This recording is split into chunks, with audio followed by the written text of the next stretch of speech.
What's going on, guys? Danny here from Metal Couch, and we're talking about Album of the Year 2014. Now, this has actually been very, very difficult for me to think of. There have been a few releases this year that I've been super excited about.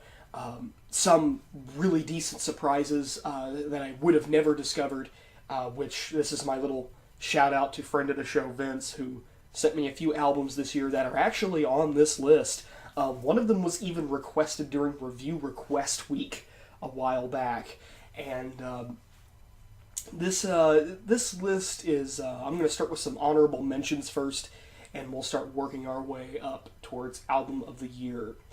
These aren't really in any chronological order of release, but before we get started, I just want to say thanks to all of you who have watched my videos, subscribed this year, and supported me this year. Even though I only, for example, I only have one backer on Patreon right now, but that's still super awesome because I couldn't do it without you guys, honestly. The only reason why I do this is to put myself out there and entertain you guys, and some of my reviews are entertaining, and I'll be kind of frank, some of my reviews are really, really boring. Like, for instance, Forte's Stranger Than Fiction. Or some of them are even controversial, such as Mastodon's Once More Around the Sun, which we'll talk about in a little bit. But going up the honorable mentions list, Van Held's Relics of Sulphur Salvation. This was an album that was done during Review Request Week. I really, really enjoyed this album. I never heard of this band before, and I really should have looked back to find out who requested it, but I honestly can't remember right now, so thanks for requesting that album because it was one of the most pleasant listens that I've had this year. Super awesome album, and great, probably my highlight from Review Request Week, other than maybe Trap Them's Blissfucker, which isn't on the honorable mention list, but that was also a different album. That's something that I hadn't really listened to before. But Van Held was definitely the big highlight from Review Request Week, and I'm thinking about doing Review Request Week more often, but we'll get to that a little bit later. Also going up the list, I know that this is a relatively recent review, but I've been giving more thought about it, and I'm not changing my score on the album whatsoever, but it still was a bit of a highlight this year because of how awesome this album was. During my 12 Days of Christmas run, I reviewed an album by Horrendous entitled Ecdysis, and I commented about how it had awesome album art and things like that. This is a really good album, and it really does deserve a lot more exposure and credit. And even though I gave it a 7 out of 10, which friend of the show Vince still kind of hates me for, he says it's an 8.5 easily, you're just in denial. I'm still sticking with my score, and I still recommend that people listen to it, and that's why it's one of my honorable mentions of the year. Not a perfect album, but a decent listen. Highly recommend listening to that particular album. One of the big releases that I was anticipating this year was Septic Flesh's Titan, and while I feel that it is I wouldn't necessarily, it's not as good as The Great Mass. To me, The Great Mass is, other than Sumerian Demons, which in my opinion is the best Septic Flesh album, The Great Mass is the best modern effort from Septic Flesh. Titan is a sequel kind of to that, not necessarily a direct sequel, but while a lot of people complain about the mix, I still find it to be a very enjoyable listen. I keep it in constant rotation on my phone, my flash drive on my PS4, listening to it while playing FPS games. This was a super awesome album. I do not regret picking it up at all. I know a lot of people, for instance, I think on Metal Archives it's got a 65%, and I gave it, I think, as high as a 9.5 out of 10. I really enjoyed listening to this album. It was a great album, and I can't wait to hear what they have coming up in the next few years, and I'm still waiting on that goddamn Revolution DNA re-release to finish my collection. What the hell, guys? I'm only missing one album from your discography. One re-release is left. Please put it out so I can buy it and finish my collection. Please? I'll give you my copy of Esceptron because that album's a piece of junk. Anyway, moving on. Titan was an awesome album. Still recommend buying it. This is where we get to, and even at this time, I'm going to be doing this debate on camera. When I hit record on this video, I had no idea what my album of the year was. It comes down to two albums, Diocletian's Gesundrian and Emptiness is Nothing But the Whole.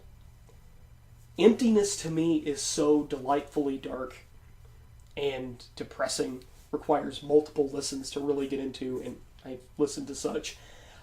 This was definitely a highlight of my year, and God, that album art is still super fucking creepy. It's just weird to look at. It's not like gore or anything like that. It's just the eyes are really off-putting. And this was just an awesome album, and I never would have discovered it if it wasn't for friend of the show, Vince. This was an amazing album. The same can be said for Diocletian's Gesundrian, with the highlight being Beast Atop the Trapezoid. This was another awesome album, and while the album art, in my opinion, is not as good as Emptiness, it was a monumental piece of music. I really enjoyed it, and that's why I'm still having this debate, and I think at the end of the day, the album that I listened to the most, and the one that I enjoyed, and don't get me wrong, these are both fantastic albums. I think when it comes to album of the year, I'm going to have to give it to Emptiness is Nothing But the Whole.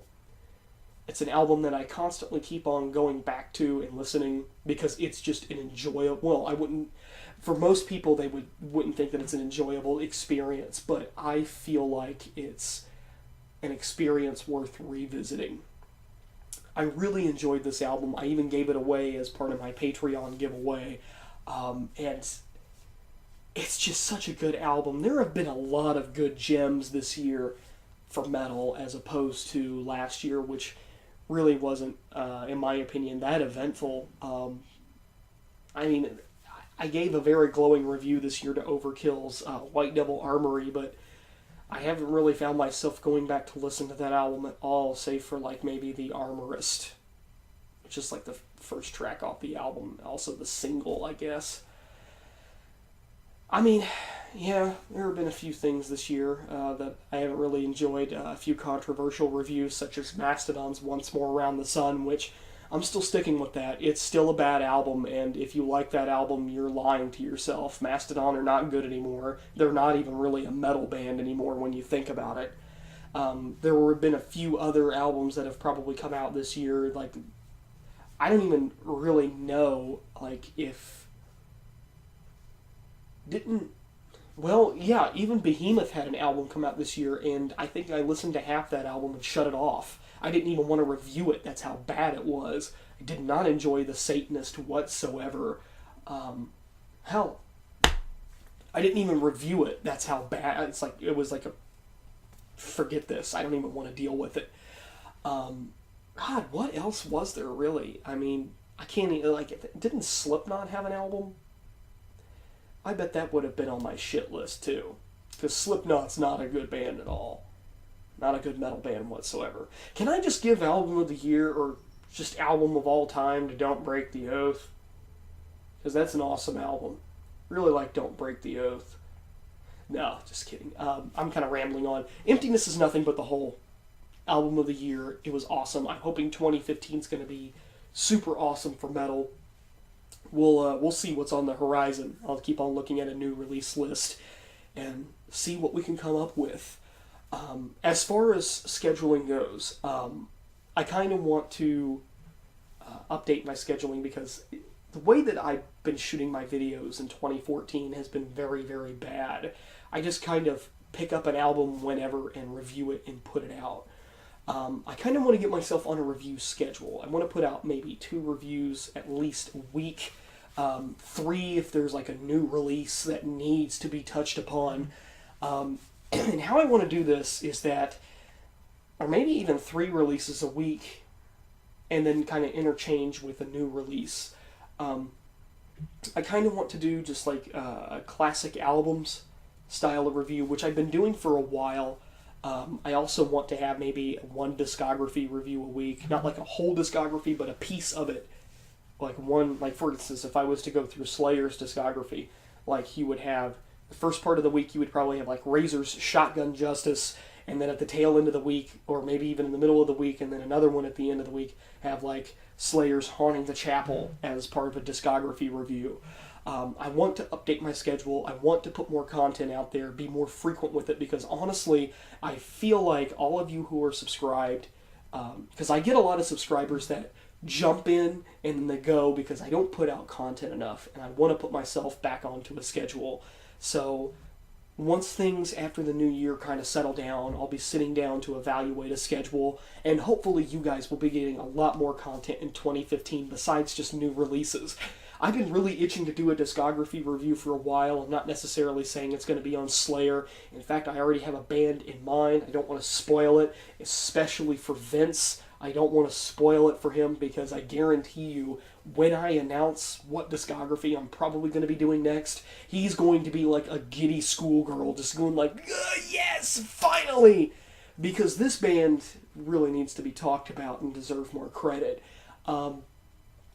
As far as classic albums go, that'll kind of come and go, be interchangeable with just like regular reviews, because not every album is a classic album. I still got an entire back catalog of stuff to go through, so we'll see how that goes. Hopefully 2015 will be a much better year for the Metal Couch. New Year's resolution, get a better release schedule. Pretty much said the same thing in my gaming video, but we'll see how it goes. So, emptiness is nothing but the whole. Again, I want to thank you guys for your support in 2014. I haven't exactly been the best host, but New Year's resolution is for me to be a better metal host and to help spread the gospel of metal. Take it easy, guys. Danny here from Metal Couch, signing out.